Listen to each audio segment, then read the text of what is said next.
यस्य नेतारं भेतारं कर्म भूभृतां ज्ञातारं विश्वतत्त्वानां वन्दे तद्गुणे लब्धे वन्दे तद्गुणे लब्धे वन्दे तद्गुणे लब्धे। जय बोलो पंच परमेश्वर भगवान की, देवादिदेवादिनाथ भगवान की, अंतिम शासनपति महावीर स्वामी भगवान की, परम पूज्य आचार्य गुरुदेव श्री आदि शंकर महावीर की दिव्य सागर संपत्ति सागर जी महाराज की, परम पूज्य आचार्य गुरुदेव श्री सुंदर सागर जी महाराज की, द्वादशाम जन्माणी माता की।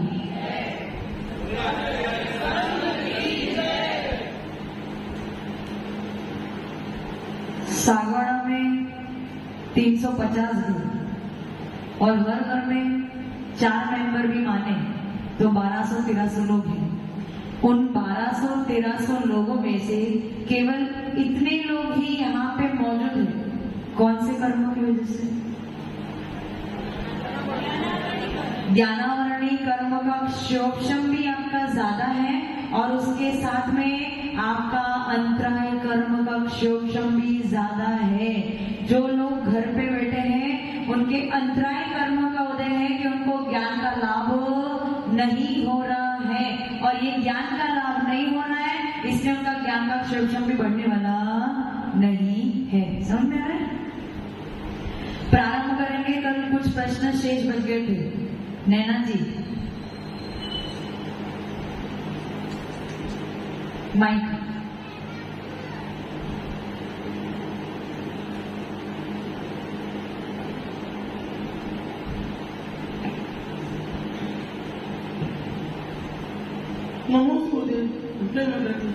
कल के हमारे 2 बच्चों को दादी को रेट हो गया है।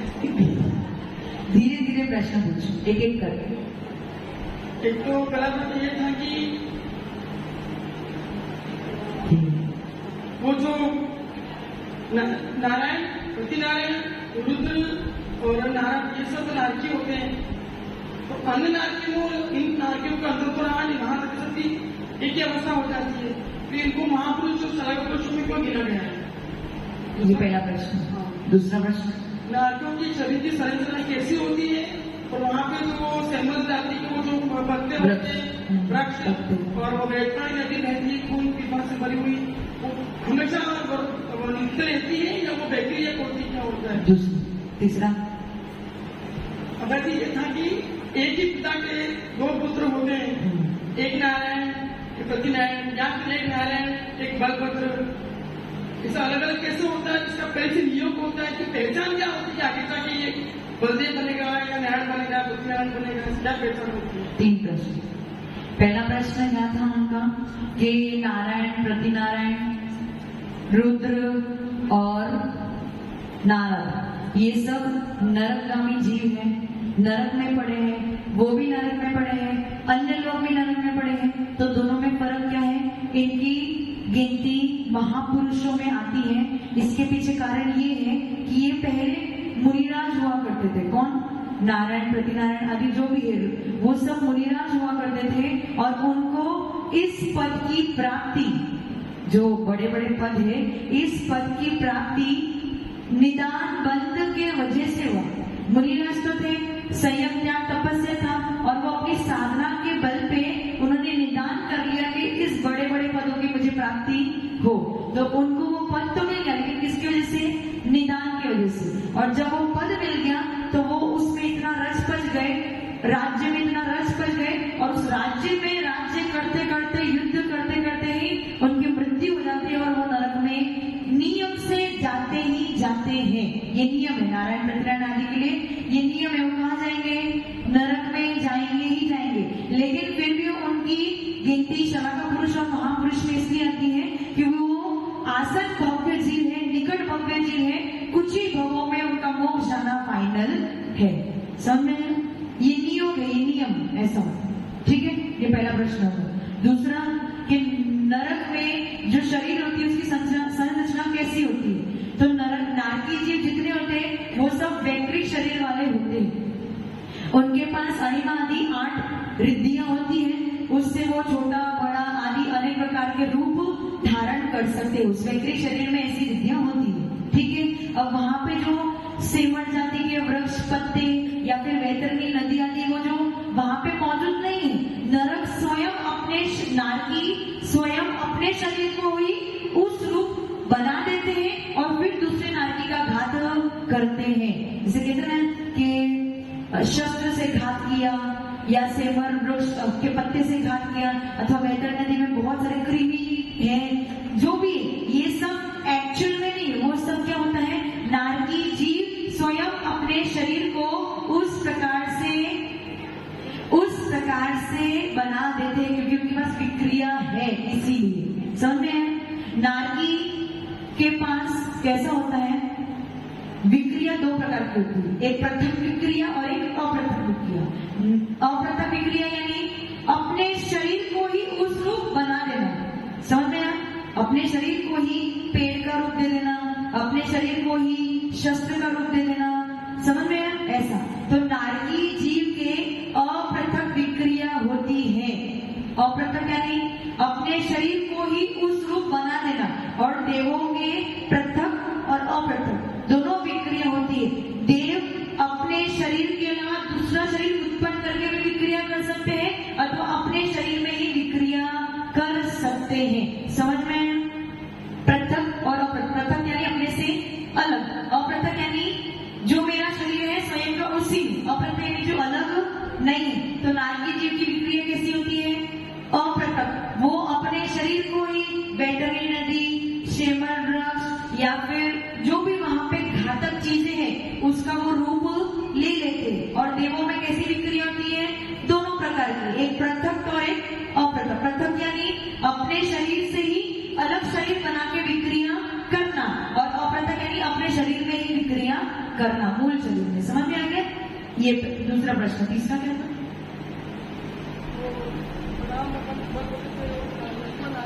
नारायण के भाई बलभद्र बनते ही बनते हैं, ये नियोग है, ये नियम है, इसी प्रकार से क्रम चलता है। जो शलाका पुरुष है, महापुरुष है, उनमें सबके अपने अपने नियम है। कौन कौन नरकगामी जीव है, कौन कौन मोक्षगामी जीव है, कौन कौन दो गति या तीन गति, जैसे चक्रवर्ती उनकी तीन गति होती है, नरक में भी जा सकते हैं, मोक्ष भी जा सकते हैं, स्वर्ग में भी जा सकते हैं। नारायण प्रतिनारायण नरक में ही जाएंगे, रुद्र नरक में ही जाएंगे, बलभद्र मोक्ष भी जा सकते, स्वर्ग भी जा सकते। ऐसे सबका अपना अपना नियोग और नियम है। पहचान मतलब ये सब बड़े बड़े पद मुनि अवस्था के वजह से ही मिलते हैं। पिछले भाव में कोई मुनि थे और उन्होंने जैसे नारायण प्रतिनारायण आदि निदान करके इस पद को प्राप्त किया। लेकिन चक्रवर्ती और तीर्थंकर पद निदान पद से नहीं मिलता, उसके लिए आपको विशेष पुण्य करना पड़ता है, और ऐसा विशेष पुण्य केवल मुनिराज ही कर सकते हैं और कोई नहीं कर सकता है। जितने भी बड़े पद है किसको मिलेंगे, मुनिराजों को ही मिलेंगे। समझ में? अब और किसी को कोई प्रश्न कल वाला किसी का शेष बचा था? हाँ पूछ लो, शर्माओ मत, पूछना है क्या? अरुणा जी कोई प्रश्न नहीं, सब आता है। हाँ वस्तुवाद जी।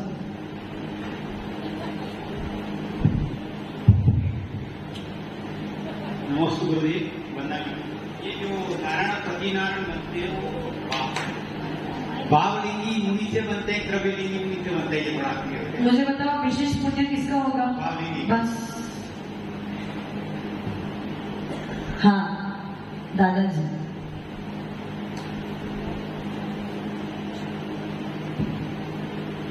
नमस्ते गुरुदेव, वंदना माता जी।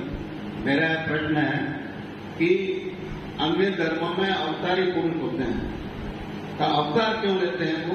या अवतारी पुरुष जो अवतार पुरुष होते हैं वो क्या वो भगवान थे या फिर बाद में किसी मोक्षगामी जीव थे या कैसे थे?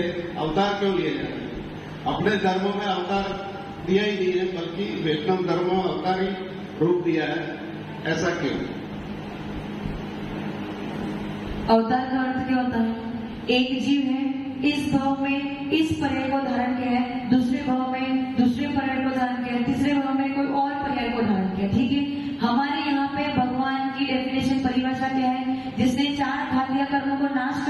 और आगे जाके 8 धर्मों को नाश कर देंगे। अब वो वापस पुनः जन्म ले सकते हैं क्या?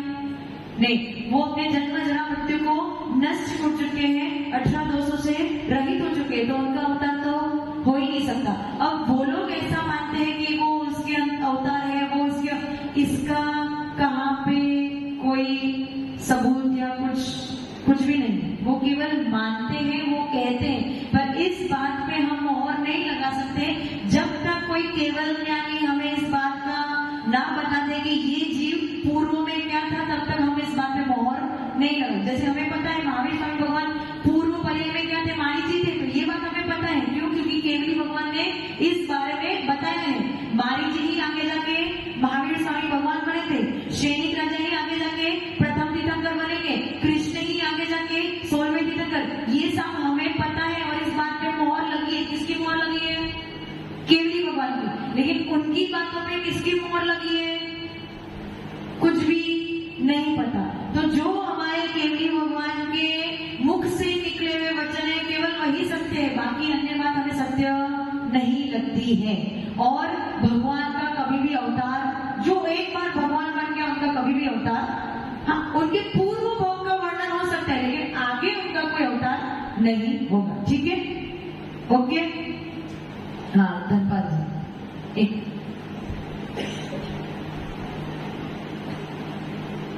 नमस्ते जी, वंदे माता जी।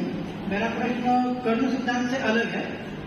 कल मैं गुरु पूजा के समय यहाँ उपस्थित था, तो उस समय अचानक दिमाग में आया कि स्वाहा शब्द का जो अर्थ होता है वो नष्ट होना, स्वाहा शब्द का अर्थ, और हम हर मंत्र के पीछे स्वाहा बोलते हैं, तो उसके क्या लॉजिक है? स्वाहा शब्द का अर्थ नष्ट होना नहीं होता। स्वाहा यानी हमने वो चढ़ा दिया, समर्पित कर दिया। हिंदी में उसका अर्थ स्वाहा का मतलब नष्ट होने से होता है, स्वाहा हो गया, खाक हो गया। एक शब्द का अनेक अर्थ पाए जाते हैं। जो हमारे मंत्र में स्वाहा शब्द है उसका अर्थ है चढ़ा दिया अथवा समर्पित कर दिया। हाँ पंकज जी।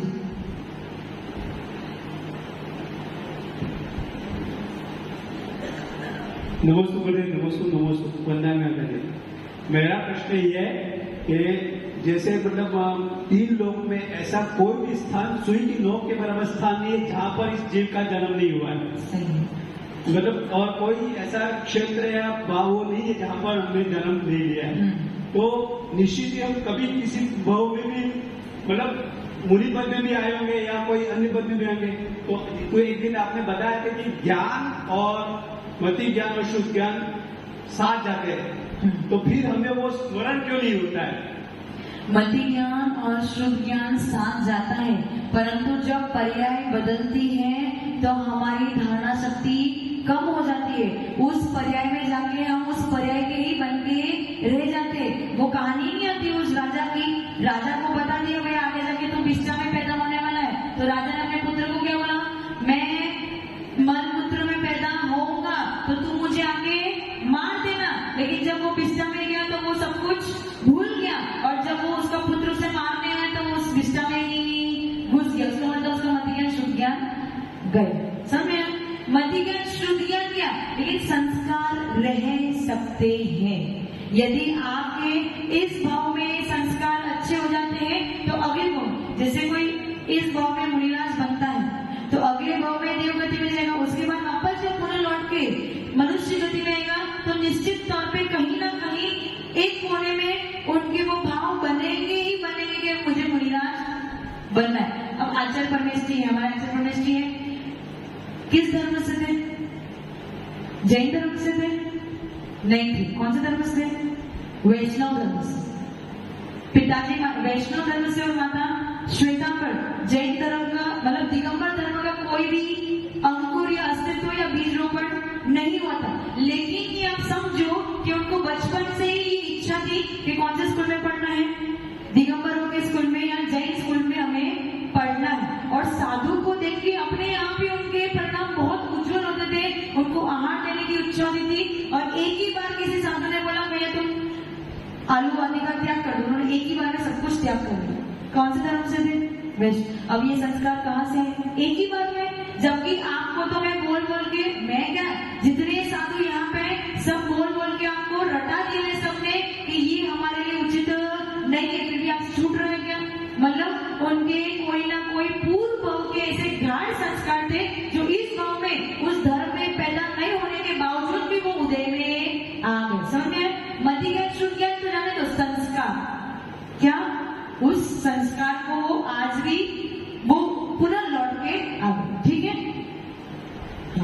अब चालू करें आगे का, नहीं तो प्रश्न मन चलता ही रहेगा। आपका प्रश्न बाद में। चलो, मति ज्ञान, शुद्ध ज्ञान और अवधि ज्ञान हो गया था। कल अवधि ज्ञान के बारे में बताया था। यदि किसी व्यक्ति को अपने पिछले भाव के या किसी और के पिछले भाव के आगे के भाव के बारे में जानना हो तो अवधि ज्ञान के दौरान जान सकता है। अथवा हम यहाँ बैठे बैठे जानना चाहते हैं कि बांसवाड़ा में क्या चल रहा है, अन्य क्षेत्र में क्या चल रहा है, अन्य देश में क्या चल रहा है, तो बिना चक्षु इंद्रिय के देखे बिना ही, बिना सुने ही हम वहां की वस्तुओं को यहाँ बैठे बैठे ही अवधि ज्ञान के माध्यम से जान सकते हैं। ये अवधि ज्ञान पूरा हो। यदि मेरे को अभी जानना है कि राजू जी के मन में क्या चल रहा है, क्या मैं जान सकती हूँ? क्या कौन जान सकता है? अवधि ज्ञानी नहीं जान सकते। कौन जान सकता है? मनोपरज्ञानी जान सकता है। मनोपरज्ञानी क्या करते हैं? जो संगी जीव होते, सबके पास मन है क्या? सबके पास मन है? सबके पास मन है? सबके पास है। संघियों के पास ही मन पाया जाता है। वरुण जी, आपके पास मन है कि नहीं? पक्का? कैसे पता चला? कैसे पता चला? क्योंकि हमारे में हित और अहित के बारे में विचार करने की सामर्थ्य है। हम पंचेंद्रिय संगी मनुष्य, और मनुष्य जितने भी होते हैं वो सारे मन सहित ही होते हैं, इसलिए हमारे पास मन है। तो आपके मन में स्थित वस्तु आप बोलो भी नहीं, आप इशारा भी मत करो, लेकिन मनोपरज्ञानी उस बात को जाने जाएंगे। अब वो मनोपरज्ञानी कौन होते हैं? आप जैसे सामान्य पुरुष होंगे क्या? नहीं, वो भी सारे के सारे मुनिराज ही होंगे। भावलिंगी मुनिराज को ही मनोपरज्ञान पाया जाता है। ऐसे किसी के पास भी नहीं होता है। और वो भी किसको? जिसमें दृढ़ता ज्यादा है, जिसमें सहनशीलता ज्यादा है। यदि आपके पास सहनशीलता नहीं है और आपको अन्य की मन की बात जानने लगे तो फिर क्या होगा? क्या होगा? अब राजू जी के मन में आ रहे हैं, राजू जी के मन में आ रहे हैं कि वरुण तो अच्छे नहीं है, कुछ काम ही नहीं करता, मेरी बात ही नहीं सुनता, मन में विचार कर रहे, बाहर बोल नहीं रहे। और वरुण जी अगर मन पर क्या नहीं हो तो फिर मन की बात जान गई और उनमें सहनशीलता ना हो तो फिर क्या होगा? तूने मेरे बारे में तो सोचा कैसे? सही है। तो ऐसी जिसमें वो सहनशीलता हो कि सामने वाले व्यक्ति यदि उसके मन में मेरे बारे में बुरे विचार ला भी रहा हो तो भी मुझे राग और द्वेष नहीं होना चाहिए। ऐसे उत्कृष्ट साधु को ही मनोपरज्ञान पाया जाता है। ऐसे ही किसी को मनोपरज्ञान नहीं पाया जाता है। मनोपरज्ञान की परिभाषा, जो द्रव्य, क्षेत्र, काल और भाव, जो द्रव्य, क्षेत्र, काल और भाव की मर्यादा लिए हुए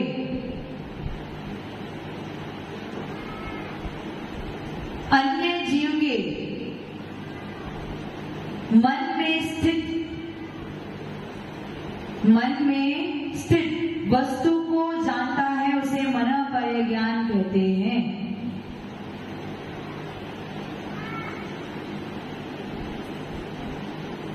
उसे मनोपरज्ञान कहते हैं।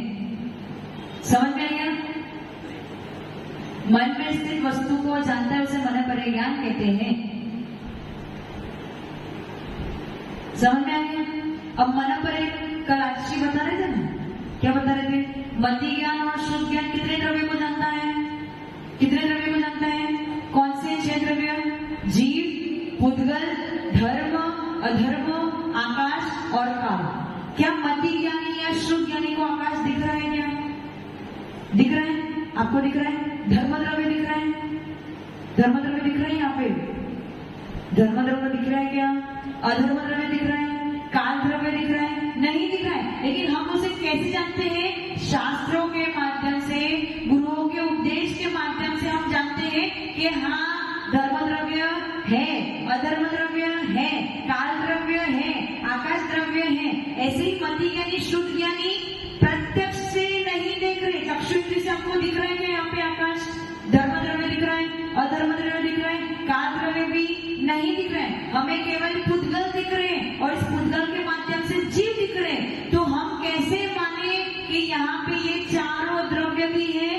क्योंकि हमारे गुरुओं के उपदेश से हमने सुना है। इसलिए मति ज्ञान और शुद्ध ज्ञान किसको जानता है?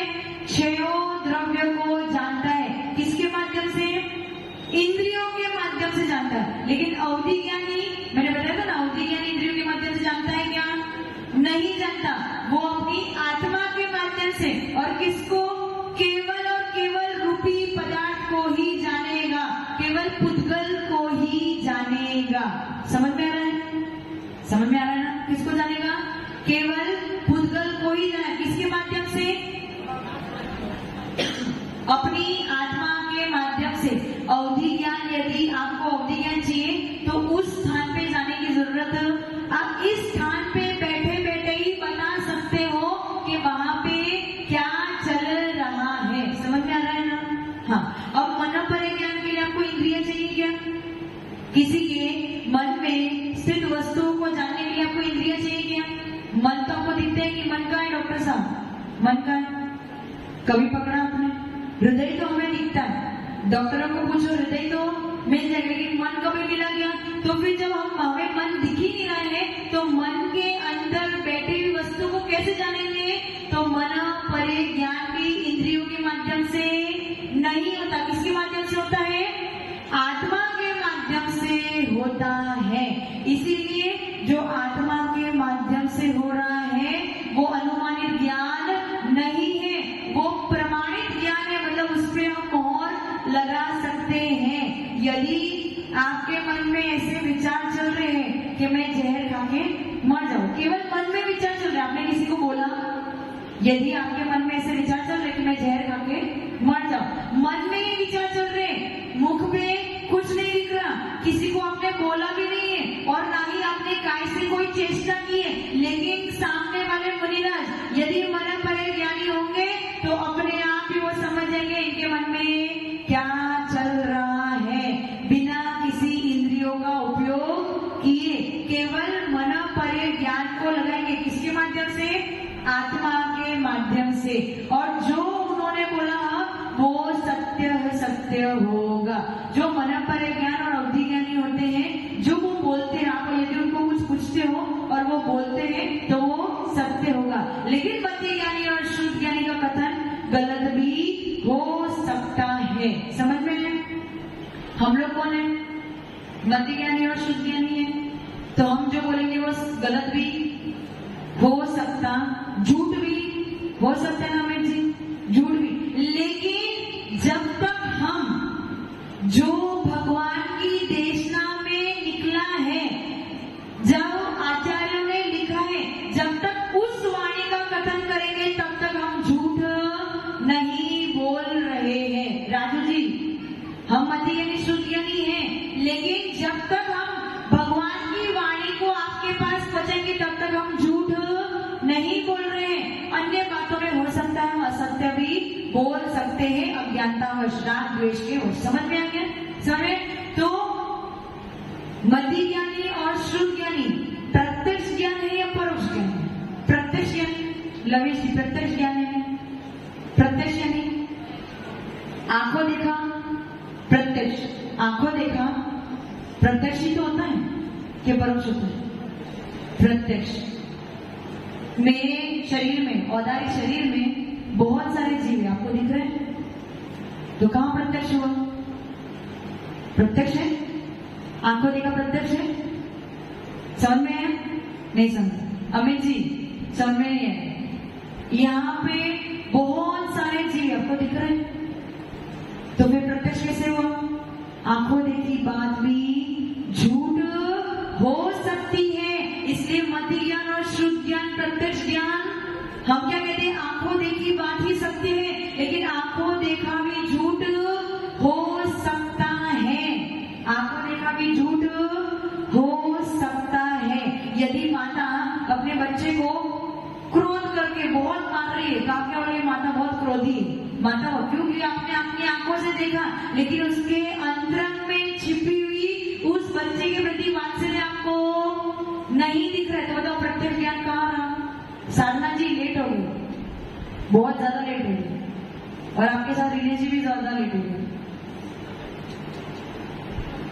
खाना बना लेता है, कल चौकी की तैयारी, ऐसा नहीं इतनी बजे थोड़ी ना चौकी की तैयारी करेंगे। समय प्रत्यक्ष आंखों देखी वस्तु प्रत्यक्ष ज्ञान नहीं हो सकती है। राजू जी, प्रत्यक्ष ज्ञान नहीं हो सकती है। क्यों नहीं हो सकती? सारी हमें कभी बताया ना, आकाश द्रव्य दिख रहा है क्या आपको? लेकिन है कि नहीं है? यहाँ पे देवी देवता घूम रहे, दिख रहे हैं आपको? तो है कि नहीं है? मतलब आपको देखा भी झूठ हो सकता है। उसका मतलब क्या? मति ज्ञान और शुद्ध ज्ञान प्रत्यक्ष ज्ञान परोक्ष ज्ञान है। परोक्ष क्यों है? क्योंकि हमें इंद्रियों पे आधारित रहना पड़ रहा है, हमें इंद्रियों पे पराधीन रहना पड़ रहा है। इसके लिए ज्ञान प्राप्त करने के लिए आंखों बंद कर ली, ज्ञान प्राप्त होगा क्या? कान बंद कर लिए, ज्ञान प्राप्त होगा क्या? तो हमें किस पे पराधीन होना पड़ रहा है? इंद्रिय। यदि हमारी इंद्रियां सही तरीके से चलेगी तो ही हमें ज्ञान प्राप्त होगा। इसलिए प्रत्यक्ष ज्ञान नहीं है। लेकिन अवधि ज्ञान और मनोपरि ज्ञान को किस पे पराधीन होना पड़ रहा है? अपनी आत्मा पे, यानी वो स्वाधीन है, किसी और पे पराधीन नहीं होना पड़ रहा है। वो स्वयं की आत्मा के द्वारा जाना जाता है। इसलिए वो क्या है? प्रत्यक्ष ज्ञान है। वो जो बताएगा वो सत्य ही होगा, भले ही आंखों से ना देखा हो, कानों से ना सुना हो, लेकिन जो ज्ञानी मनोपरि ज्ञानी बताएंगे वो सत्य ही होगा। समझ में आया? समझ में आया? इसलिए ये बात को भूल जाना कि जो आंखों देखा है वो सत्य हो भी सकता है अथवा नहीं भी हो सकता है। समझ में आ गया? अब लास्ट ज्ञान कौन सा बचा? अच्छा, इस मनोपरि, आपको मनोपरि ज्ञान है क्या? मनोपरि ज्ञान है? मनोपरि दिनेश जी मनोपरि ज्ञान है? नहीं है। क्यों नहीं है? क्यों नहीं है? कर्म सिद्धांत की अपेक्षा बताओगे तो मनोपरि ज्ञान क्यों नहीं है? क्योंकि मनोपरि ज्ञान पे मनोपरि ज्ञानावरणी कर्म ने आवरण डाल के रखा है, इसलिए आपके पास मनोपरि ज्ञान नहीं है। लेकिन मति ज्ञान है, श्रुत ज्ञान पूरा है, थोड़ा है, मतलब थोड़े पे आवरण है और थोड़ा खुला हुआ है। समझ में आया ना? समझ में आया ना वरुण जी? समझ में आ रहा है ना? ऊपर तो साफ नहीं हो रहा ना? समझ में आ रहा है ना? अब पांचवा ज्ञान कौन सा है? जो स्वाभाविक ज्ञान है, जो शुद्ध ज्ञान है, जो एक बार प्राप्त हो गई तो कभी आपसे छूटने वाला। मति ज्ञान में ऊंच नीच हो सकता है क्या? अभी आपके पास मति ज्ञान और शुद्ध ज्ञान अच्छा है, मरण को प्राप्त हो गए तो उसकी कमी हो जाएगी, फिर वापस जन्म लोगे तो वापस बढ़ जाएगा। तो मति ज्ञान और शुद्ध ज्ञान में उच्च नीच हो सकती, अवधि ज्ञान में उच्च नीच हो सकती, मनोपरि ज्ञान में उच्च नीच हो सकती, लेकिन केवल ज्ञान में कोई उच्च नीच नहीं होने वाली है। जिस दिन आपको केवल ज्ञान की प्राप्ति हो गई, पूर्ण रूप से आपका ज्ञान प्रकट हो जाएगा। समझ में आया? समझ में आया? केवल ज्ञान किसको होता है? किनको होता है? अरिहंत एवं सिद्धों को केवल ज्ञान होता है। एक बार केवल ज्ञान की उत्पत्ति हो गई, उसके बाद नाश होगा क्या? अच्छा, केवल ज्ञान इंद्रियों के माध्यम से होता है? इंद्रियों के माध्यम से? इंद्रियों के माध्यम से नहीं होता। केवल ज्ञान असहाय ज्ञान है। कौन सा? असहाय ज्ञान है, अनिंद्रिय ज्ञान है। अतीन्द्रिय, सॉरी अनिंद्रिय नहीं, अतीन्द्रिय। अतीन्द्रिय ज्ञान है, इंद्रिय से रहित जो ज्ञान है वो कौन सा ज्ञान है? केवल ज्ञान है। असहाय ज्ञान यानी जिसको किसी की सहायता की जरूरत नहीं पड़ती है, वो कौन सा ज्ञान है? केवल ज्ञान। सिद्ध भगवान कहाँ विराजमान है? सिद्ध लोग हैं, उनके पास कौन सा ज्ञान है? केवल ज्ञान। वो नीचे आते हैं आपको देखने के लिए, देखने आते हैं, कुछ किसी से कुछ चर्चा आदि कुछ नहीं, केवल और केवल अपनी आत्मा में लीन है। और अपनी आत्मा में लीन होते हुए जितने भी जीव है इस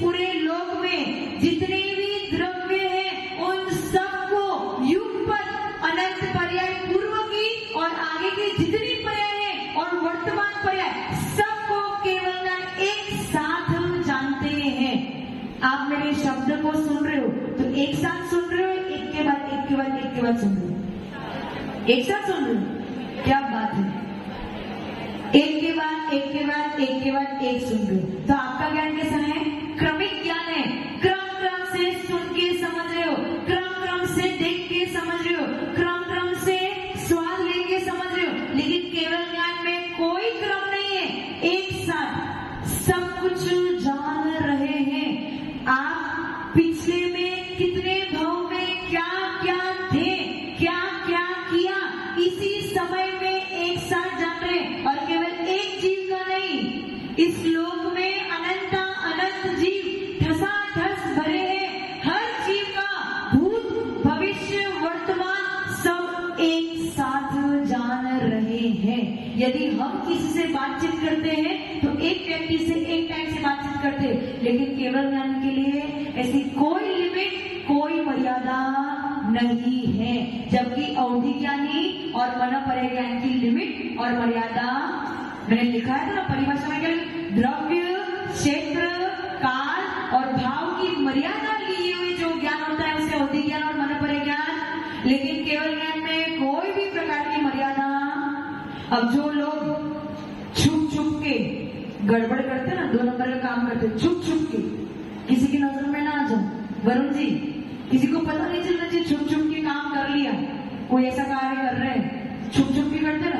पर इतना याद रखना, कोई और देख रहा हो अथवा ना देख रहा हो, केवल ज्ञानी आपको प्रत्यक्ष में अपनी आत्मा में देख रहे हैं कि आप छुप छुप के कितने गलत कार्य कर रहे हो। समझ में आ रहा है? तो डर के क्या करना, किसी और के ज्ञान में दिखो अथवा ना दिखो, इधर किसी को पता चले अथवा ना पता चले, लेकिन केवल ज्ञानी को, वकील साहब, क्लाइंट यदि झूठा भी हो और आप उसका साथ दे रहे हो तो भी केवल ज्ञान को तो सब दिखने वाला है, वो आपको पाप देंगे।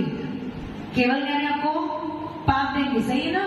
वस्तुबाजी, केवल ज्ञानी को दिख रहे हैं वस्तुबाजी कुछ गलत कर रहे हैं, दूसरे नंबर 2 नंबर का काम कर रहे हैं, तो केवल ज्ञानी आपको पाप देंगे। कहते हैं ना भगवान हमें पाप देंगे, भगवान हमें पाप देंगे, उनको सब दिख रहा है, भगवान हमें पाप देंगे।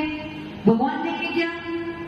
अरे केवल ज्ञानी को सब दिख रहा है, लेकिन वो राग द्वेष से रहित हो गए हैं, उनको सब दिख रहा है, लेकिन उनको कोई अर्थ, कोई प्रयोजन नहीं है कि आप क्या कर रहे हो। अच्छा कर रहे हो तो भी उनको कोई मतलब नहीं, बुरा कर रहे हो तो भी उनको कोई अर्थ या प्रयोजन नहीं है। आपके क्रिया करने पर स्वयं कर्म आके आपको फल देने वाले हैं। भगवान किसी को पाप, हाँ, पर भगवान की दृष्टि में आप, कैलाश जी, भगवान की दृष्टि में आप हो कि नहीं हो? है नहीं है? है। अभी क्या बताया मैंने? क्या बताया? केवल ज्ञान कैसा है? असहाय ज्ञान है। युगपत हर वस्तु को एक साथ जानते हैं, और केवल वर्तमान की नहीं, भूत की उसकी जितनी पर्याय थी उसको भी जानते हैं, और भविष्य में कितनी पर्याय होगी उसको भी वो युगपत जानते हैं। उनको कुछ करने की जरूरत नहीं है। अब आप लोग मंदिर में जाके बोलोगे भगवान जी, साधना जी, साधना आंटी करो, भगवान जी के पास जाते हैं, कुछ ना कुछ मांगने ही जाते हैं, लेकिन उनसे आपसे प्रयोजन है क्या?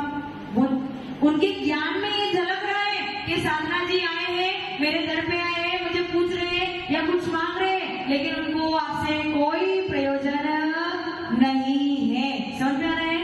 तो आप मंदिर जाओ तो भी उनको खुशी होने वाली नहीं है, और आप मंदिर ना जाओ तो भी उनको दुख होने वाला नहीं है। जितनी आपकी आस्था अच्छी होगी उससे आपको पुण्य अर्जन होगा, और उसके वजह से आपका कार्य सिद्ध हो जाएगा। लेकिन भगवान ने आपकी कोई मदद, लवी जी, भगवान ने आपकी मदद करी क्या? भगवान ने आपकी मदद नहीं करी, लेकिन आपके जो परिणाम उन भगवान के प्रति थे, उन परिणामों ने आपकी मदद करी। उन परिणामों की वजह से आपके पास पुण्य आया, और पुण्य की वजह से आपका कार्य हो गया। और आप क्या बोलोगे? भगवान को नारियल चढ़ाया था ना तो मेरा काम, अमित जी आचार्य जी को नारियल चढ़ाया था तो मेरा काम हो गया। होता है ऐसा? नहीं होता है।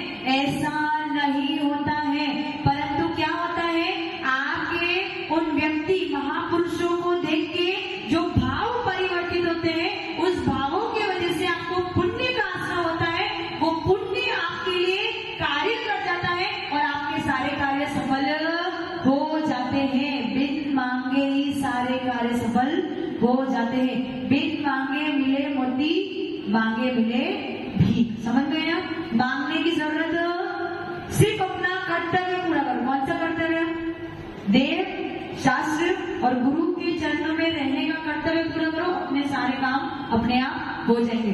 इस केवल ज्ञान की प्राप्ति आपको कब तक नहीं होगी? कर्म सिद्धांत की अपेक्षा जब तक केवल ज्ञानावरणी कर्म और उसके साथ में पूरे ज्ञानावरणी कर्म का पूर्ण रूप से नाश नहीं कर दोगे, तब तक केवल ज्ञान की उत्पत्ति होने वाली नहीं है। और वो केवल ज्ञान की उत्पत्ति कब होगी? अच्छा, केवल ज्ञान का दूसरा नाम क्या है? केवल ज्ञान का दूसरा ज्ञान नाम क्या है? मोक्ष नहीं है। केवल ज्ञान का दूसरा नाम क्या है? भूल गए? जब 4 घातिया कर्मों को मैंने पढ़ाया था तब बताया था ज्ञानावरणी कर्म के नष्ट होने पर कौन सा गुण उत्पन्न होता है? अनंत ज्ञान। तो केवल ज्ञान का दूसरा नाम क्या है? अनंत ज्ञान।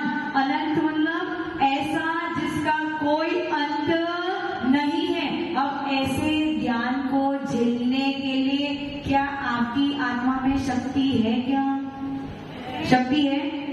शक्ति है, लेकिन अभी व्यक्ति नहीं है। यदि किसी बच्चे को, जो 6 महीने का बच्चा हो, अमित जी मोबाइल पे नहीं मिलेगा, सुनना पड़ेगा यहाँ पे। यदि कोई 6 महीने का बच्चा हो, यदि उसको पूड़ी और हलवा खिलाए, चलेगा? चलेगा। उसी प्रकार से अभी आप में वो आत्मीय शक्ति नहीं है कि उस अनंत गुण को झेल सके। पहले अपनी आत्मा की शक्ति को बढ़ाओ, तब जाके ऐसे बड़े बड़े विशाल ज्ञान को आप झेल सकते हो। इसलिए इस ज्ञान की उत्पत्ति कब होगी? जब आपका अंतराय कर्म नष्ट होगा। अंतराय कर्म नष्ट होने पर क्या उत्पन्न होगा? अनंत वीर्य। अनंत वीर्य यानी आत्मा की अनंत शक्ति। और जब आत्मा में इतनी अनंत शक्ति उत्पन्न हो जाएगी, तभी आपका ज्ञान भी अनंत हो जाएगा। समझ में आया? तो केवल ज्ञान कब प्रकट होगा? जब ज्ञानावरणी कर्म पूर्ण रूप से नष्ट हो जाएगा। फर्क है। मति ज्ञान कब उत्पन्न होगा? जब मति ज्ञानावरणी कर्म का क्षयोक्ष होगा। शुद्ध ज्ञान कब उत्पन्न होगा? जब शुद्ध ज्ञानावरणी कर्म का क्षयोक्ष होगा। अवधि ज्ञान कब उत्पन्न होगा? जब अवधि ज्ञानावरणी कर्म का क्षयोक्ष होगा।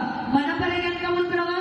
जब मनोपय ज्ञानावरणी कर्म का क्षयोक्ष होगा। लेकिन केवल ज्ञान कब होगा? जब पांचों ही ज्ञानावरणी कर्म के नष्ट होगा, तब जाके केवल ज्ञान की उत्पत्ति होगी। समझ में आया? क्लियर है क्या? केवल ज्ञान की डेफिनेशन में आपको कल बताऊंगी। समय ज्यादा हो गया, हमें गुरुदेव को सुनना है, इसलिए सबको समझ। यदि कोई प्रश्न हो तो कल पूछ लेना। एक बार सरस्वती माता के चरणों में जाप करेंगे, वंदन करेंगे, नमन करेंगे, इस भाव के साथ में कि जो आज हम शुद्ध ज्ञान की प्राप्ति कर रहे हैं, यही शुद्ध ज्ञान आपके लिए आगे जाके केवल ज्ञान में कारण बन जाए। ओम प्रेम वाग्वादिनी द्वादशांगिनी हंसगामिनी वीणवादिनी शुद्धात्म का सार बताए सरस्वती प्यो, सरस्वती प्यो, सरस्वती प्यो। जिब्र गौर स्वामी वाणी माता की, आचार्य गुरुदेव सुंदर सागर जी महाराज की। ओम नमः शिवाय।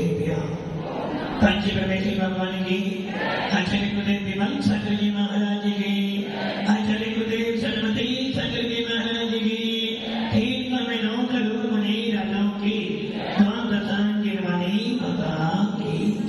बोले निवेद उपस्थित आचार्यों की रात 108 जी आचार्य श्री सुंदर सागर जी गुरुदेव की, गुरुदेव की, गुरुदेव की। कर्म सिद्धांत और कर्म सिद्धांत में चर्चा चल रही है अपनी ज्ञानावरणी कर्म की। ज्ञानावरणी कर्म को पढ़ते पढ़ते मति ज्ञान हो गया, शुद्ध ज्ञान भी हो गया, अवधि ज्ञान भी हो गया। और इसी के बीच में सवाल आया था इधर से अवतार के बारे में सवाल आया था कि हिंदू संप्रदाय में बार बार अवतार लिए जाते हैं, और हिंदू नहीं हर संप्रदाय में अवतार होते हैं। जैन शास्त्र में भी अवतार होते हैं। आप जब लोग कुरान पढ़ते हो उसमें आता है तीर्थंकर अवतार लियो।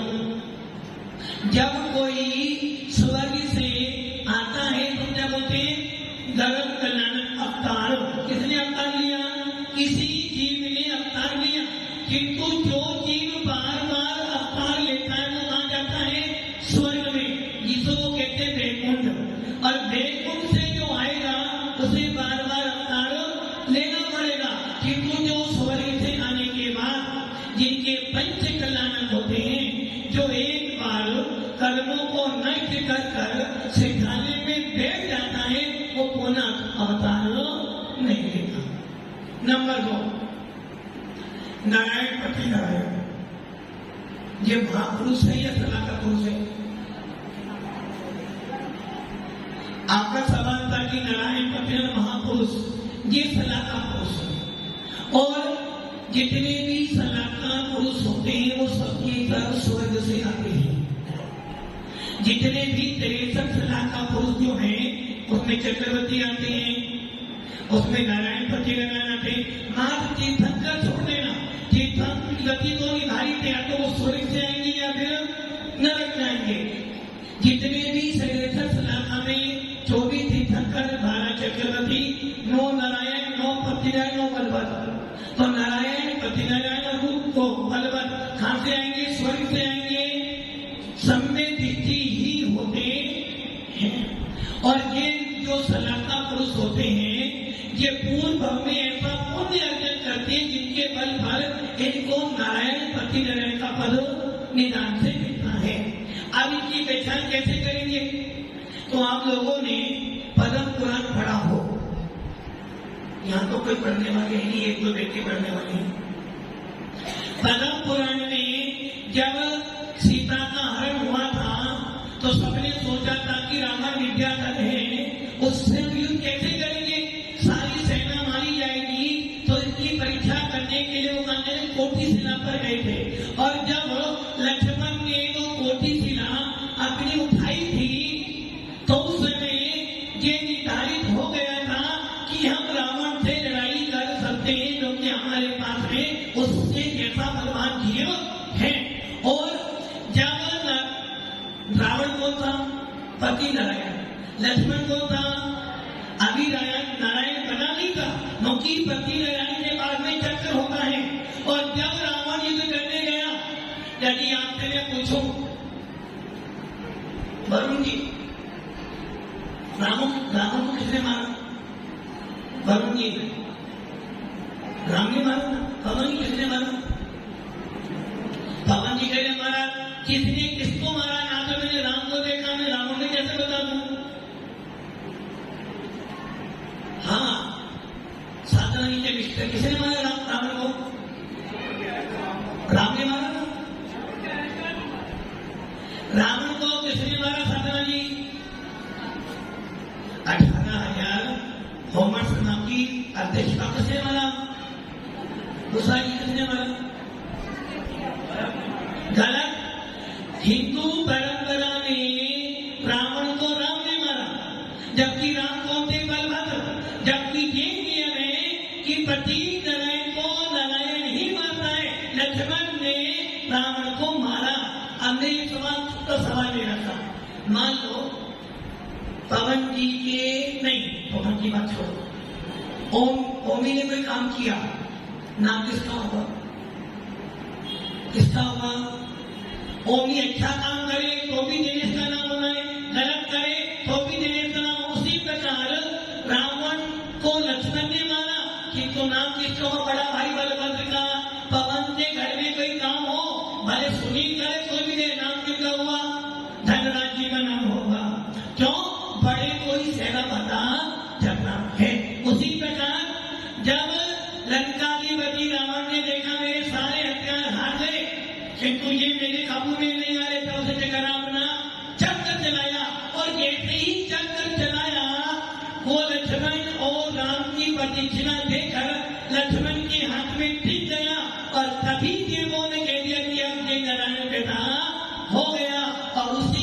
नारायण ने उसी चक्कर से रावण को मारा। उस समय निर्धारित हुआ कि ये नारायण बन गया। कौन सा नारायण था? नौमान नारायण। अब आती है बात किसकी आगे? पुत्र की बात।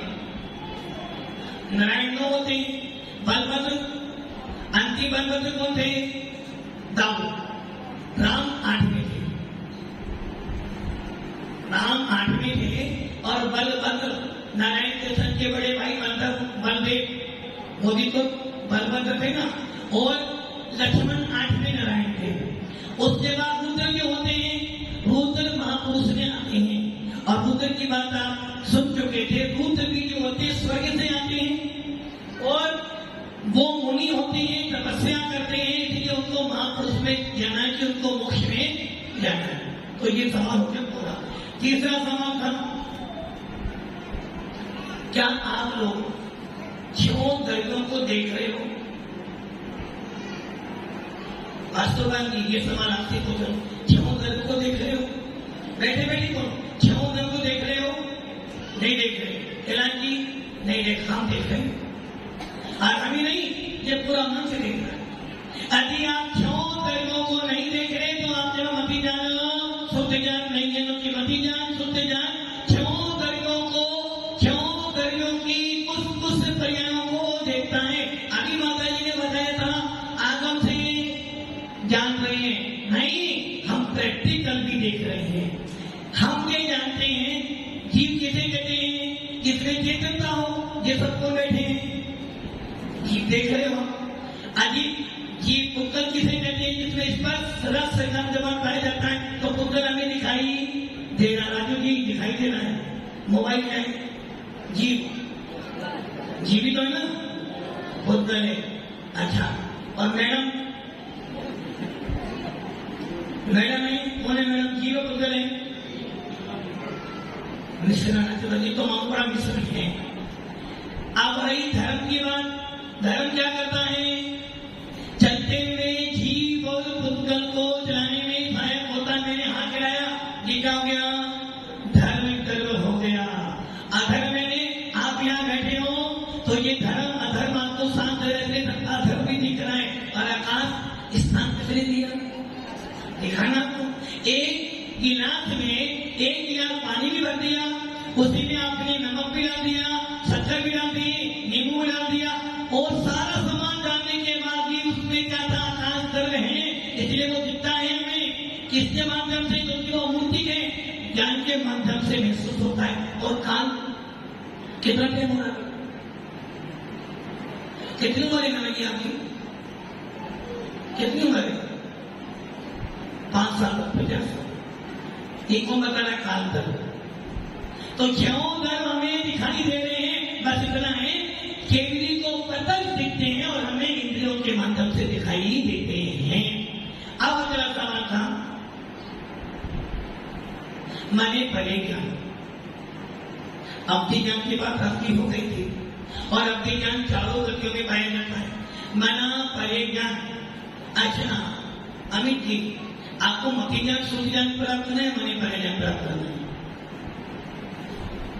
देखो मने परे ज्ञान प्राप्त कर लोगे ना, जैसे वो बागेश्वर धाम वाले बाबा है ना, क्या कर रहे हैं? सबको पता है कि पहले ये था आपने। अभी तुमको मने परे ज्ञान हो जाएगा ना, बागेश्वर बाबा की तो छोड़ो, उससे ज्यादा पब्लिक तुम्हारे पास आएगी कि तुम तो यहीं बैठे बैठे बता दोगे तो उसके घर में क्या, उसके मन में क्या चल रहा है। तो कौन सा यात्रा करना आपको? मति ज्ञान सुन जाए, मने परे ज्ञान, मने परे ज्ञान। बड़ा काम करो, नहीं करना मने, उसको मना करो। ने पता है यदि मने परे ज्ञान प्राप्त करना तो महाराज बनना पड़ेगा, अब मुझे महाराज बनना नहीं। अब आप ये सोचो, एक मति ज्ञान शुद्ध ज्ञान होने पर इतनी टेंशन होती है, वो क्या सोच रहा है, वो क्या सोच रही है, साधना की मेरे बारे में क्या सोचती रहती है हमेशा। और मान लो अवधि ज्ञान हो जाए तो पागल। और मने परे ज्ञान जो ऐसा जाने तू मन में क्या सोच रहा था, तेरे मन में क्या चल रहा था, तू मन में क्या सोचने वाला है, सारी हिस्ट्री जान जाएगा तो वो कितना पागल हो जाएगा। इसलिए मने परे ज्ञान किनको होता है? जिसमें इतनी सहनशीलता हो, अवधि ज्ञान चारों गतियों के जीवों को हो सकता है, कि वो पुस्तक को जानता है, मोटी मोटी बात जानता है, कि तुम मने परे ज्ञान तो तुम क्या सोच रहे थे, क्या सोचने वाले थे, क्या सोचोगे, क्या सोचा था, सब जान जाएंगे। अमित जी क्या सोचे मेरे बारे में? यदि मुझे मने परे ज्ञान हो ना, तो सबके बारे में तुम क्या सोच रहे थे। और मने परे ज्ञान तो ऐसा है, आपने थोड़ी बात सोची छोड़ दिया, वो भी जान जाएगा। आपके मन की हर बात जान जाएगा। आप पूर्व में क्या थे, तुम कहाँ जा रहे हो, सब जान जाए। तुम क्या क्या कर कर आए थे, सब जान जाएगा। और ये ज्ञान किनको होता है? मात्र मात्र मुनि राजों को, वो भी चतुर काल में, वो भी मुनि राजों को जिनका उतना धैर्य, उतनी साधना, उतनी विशुद्धि हो, जिनमें सब कुछ देखने के बाद भी रात अमित जी अब तो कर लो, नहीं करना, वो मैं छूटेगा ही नहीं, तो कैसे करो, तुम्हारा नहीं बनना। अच्छा, मने परे ज्ञान पर रखो ना, केवल ज्ञान, मति ज्ञान सोचा नहीं करना। सारा खाना ऐसा खाओगे तो पेट। तो मने परे ज्ञान किनको होता है? मुनि राजों को होता है, जो दूसरों के मन में इतनी सारी बातों को जान जाए। और इससे जो आवरण डाले वो को क्या? मने परे जाना वरण। अब आ गया केवल ज्ञान, सबसे ज्यादा मजबूत। अब सोचो राजू जी, आपके पास में 5 व्यक्ति हैं, मेरे पास एक व्यक्ति, बोलो भगवान कौन होगा? आप सोचो। कौरव के पास में कितने 100 थे, और पांडव के पास 5 थे। और जब वो नारायण कृष्ण के पास गए, उन्होंने बोला था कि भैया वो नारायण कृष्ण सो रहे थे। अर्जुन पहुंचा और दुर्योधन ने सोचा सबसे पहले मुझे देखेंगे तो मैं बर मांगूंगा। वो कहां खड़ा हो गया? सर के पास। और अर्जुन कहां खड़ा हो गया? पैरों के पास। और जब उसने आंख खोली, जबकि दुर्योधन पहले आ चुका था, किंतु जैसे ही आंख खोली, सबसे पहले किसे देखा? अर्जुन को। अर्जुन कैसे आए? मांगो लो। नहीं, बड़े भैया कौन है? मांगलो से क्या मांगा?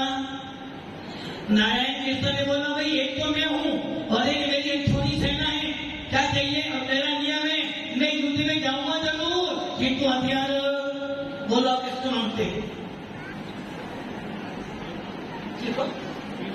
होता बोलो, देखने के बाद बोलो। कौरवों ने क्या मांगा? पूरी सेना मांग ली। और अर्जुन कहता मुझे तो बस आप चाहिए, क्योंकि अरे भाई जहां पर एक योद्धा जो पूरे 3 लोगों को हराने की सामर्थ करता है, नारायण कृष्ण कौन थे? कौन थे? क्या करें? नारायण कृष्ण। सोच लो, अब सोच लो आप, एक तरफ सीएम है और एक तरफ राष्ट्रपति है। सीएम के पास पूरी फौज है और राष्ट्रपति अकेला। बोलो भगवान कौन होगा? राष्ट्रपति पीएम को भी नीचे ला सकता है। इसलिए जहां नारायण कृष्ण खड़ा हो, जिसके हाथ में चक्र है, अरे उसकी तो एक आंख की पुतली हिलने में सारा अर्ध 3 खंड हिल सकते हैं, तो ऐसे को लेने का फायदा है। अब ये ध्यान रखना, हमारे पास 5 जाने, 5 गानों में से कौन सा गान लेना सही है आपको? मति जान लेना, छुट्टी जान लेना, अवधि जान लेना, मने परे जान लेना, कौन सा लेना है? कोई सा भी नहीं। अरे भाई केवल ज्ञान जिनके पास में होगा, उसके बाद तो सारा ज्ञान, क्योंकि ज्ञाना वन्नीकरण के संपूर्ण विनाश हो जाने पर क्या मिलता है? केवल ज्ञान। और जिसके बाद केवल ज्ञान होता है, वो 3 लोग का हितोपदेशी सर्वज्ञ वितरागी होता है। अच्छा, अगला सवाल, केवल ज्ञान किनको बराबर होता है? अमित जी, केवल ज्ञान किनको बराबर होता है? पुनीत जी, केवल ज्ञान किनको बराबर होता है? लगड़ी जी किसको होता है? सोच लो वास्तुबान जी, केवल ज्ञान किसको प्राप्त होता है? आनंदों को प्राप्त हो जाएगा। केवल ज्ञान को मुनियों को प्राप्त होता है, किंतु आनंदों के बाद केवल ज्ञान पाया जाता है। केवल ज्ञान किनको होगा? आनंदों को, मुनियों को होगा, और अनंत के बाद केवल ज्ञान पाया जाता है। उत्पन्न किनको करा? केवल ज्ञान किनको होता है? मुनियों को। और जिनके पास केवल ज्ञान होता है वो कौन होते हैं? अरिहंत। हमें क्या प्राप्त करना है? क्या करना होगी? केवल ज्ञान की प्राप्ति करने के लिए क्या करना पड़ेगा? पहले मति ज्ञान, शुद्ध ज्ञान, मति ज्ञान, शुद्ध ज्ञान के बल पर केवल ज्ञान प्राप्त होगा। अवधि ज्ञान मने परिज्ञान के बल पर केवल ज्ञान प्राप्त होने वाला। इसलिए अभी की बार बार मति ज्ञान, शुद्ध ज्ञान के पीछे भाग रहे हैं। सही है ना? तो महाराज बनना पड़ेगा। कब? किस भंग के भंग में? पक्का सोच लो तो फिर विचार कर सकते। चलो तो ना केवल ज्ञान हमें प्राप्त करना है और हम सबको केवल ज्ञान की प्राप्ति हो, इसलिए हमारा ये पुरुषार्थ करना है कि हम केवल ज्ञान की प्राप्ति करके अपना मोक्ष पात्र।